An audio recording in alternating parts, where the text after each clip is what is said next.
Welcome to another one of my videos, and in today's video I just want to give a short presentation on the Zimbabwean dollar. The reason I want to give this presentation because I think it's quite pertinent, and I think it's important for people to really think about the situation of what inflation can do in the extreme ends of it. Zimbabwe is not the only country to have gone through such issues. You look at Venezuela, which was more recent, and you can also look at the Weimar Republic in Germany, or the Weimar Republic. There's been a few countries that have really struggled with mass hyperinflation, but the reason I want to do a video on Zimbabwe because it really shows how quickly it can get out of hand when the money presses can be left to print.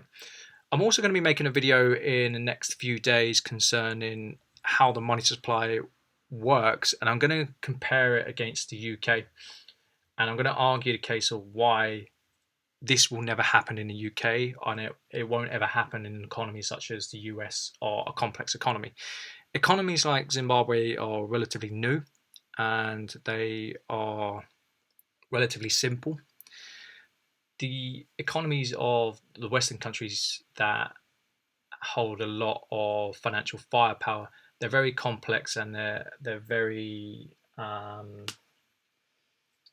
creative in what they do with the money supply.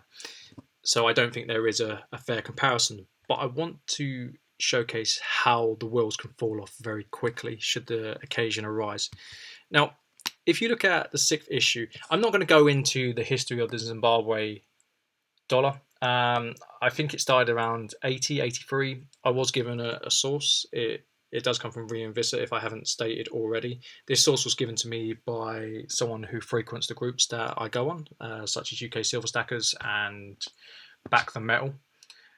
He listed a 50-cent Zimbabwean note and $100 trillion note, and I asked him if he had a spare one, and he said no, but I've got some material that you might be interested in reading, and he sent me the PDF. I'm not going to share it on the basis that I'm not sure I can in terms of copyright.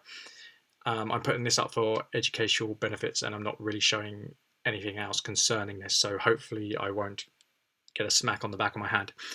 Now, if we look at issue 6, this is where we're going to start in 2006, and you can see it on both sides. You can see how it escalates from one side or the other in terms of the year and how high the denomination goes to. So they're still printing $1 notes in 2006. You can see by 2007 it's creeping 100, 50,000, 200,000. Well, that's not creeping, that's exponential. 250,000. You get to 2008, you've got $1 million. So in 2 years they've gone from $1 to $1 million, and that's crazy. It's absolutely crazy. 5 million, 10 million, 25 million, 50 million, 100 million. It keeps going. 500 million, 5 billion, 25 billion, 50 billion, 100 billion. So in the case of 2 short years, so we're not even talking a long time, that's essentially what, 700 days. It's gone from $1 to $100 billion, and they just turned on the printing presses. It is a slightly different situation concerned with the UK, but it's important to open your mind about how these things can effectively cripple you. Now, this is a gold and silver channel, and everything I do is geared towards gold and silver. Would gold and silver have saved someone in this country? Yes, it would. They might not have been able to sell it in that country, but they could have hopped over the border to South Africa or one of the African neighbours and sold it. Now, let's have a look at the 7th issue. They've tried to grapple control back via devaluation. So, as you can see from 2008, in the 6th issue, they've gone from 1 million and they've tried to debase it back down to $1. This just doesn't work. It's never going to work. You cannot just lop some zeros off and it's going to be all hunky-dory. They've gone through the same repeat processes. So they've gone, and if anything, it's gone even worse because it's jumped from there's more denominations issued.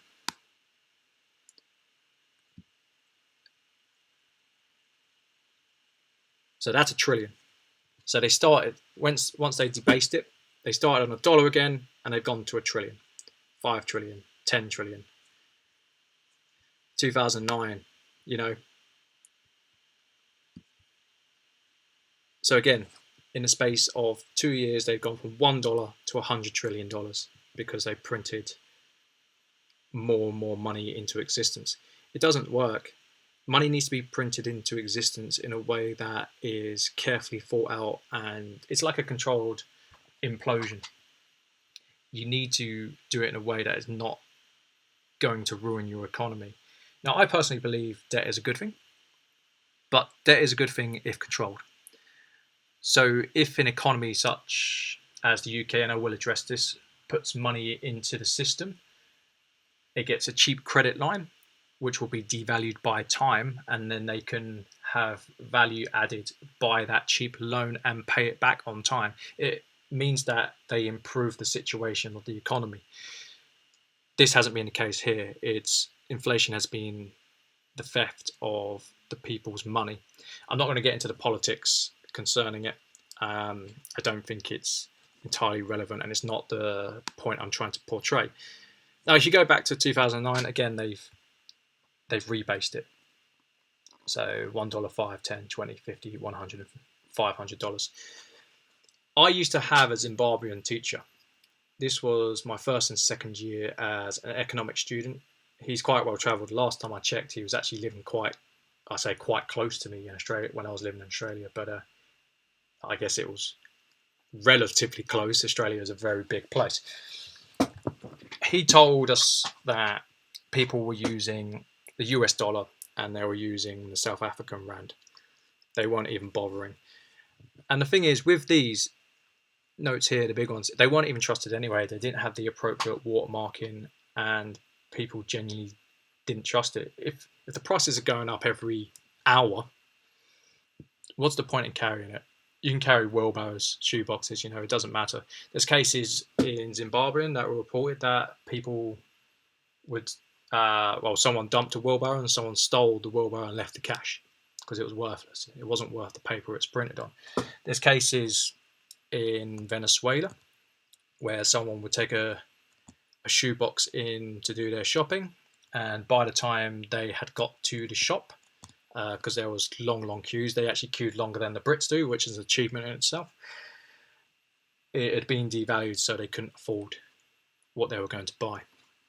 This can happen very, very quickly. It took them 3 years. 3 years to go from $1 to $100 trillion. And that was simply by putting the printing press on. You cannot print yourself out of a problem if there is no economic benefit for printing. Mass printing will ruin you. And it will ruin everyone. Now, I want this to open your eyes, because whilst it's a slightly different situation to what is going on with the UK, it's still pertinent to know that if they're mass money printing, whether it's as destructive as this or whether it is done in a controlled manner, all the assets that are limited by supply are going to be chased by this extra money. So what that means is your gold is going to go up in theory. Your property prices are going to go up in theory. Your stocks and shares are going to be going up in theory. This is what you need to think about in terms of inflation and hyperinflation. I think it's a very important history lesson to simply look at what happened in Zimbabwe. And whilst I haven't gone through the political side and the historical side, you just have to look at in 3 years, they went from $1 to $100 trillion. So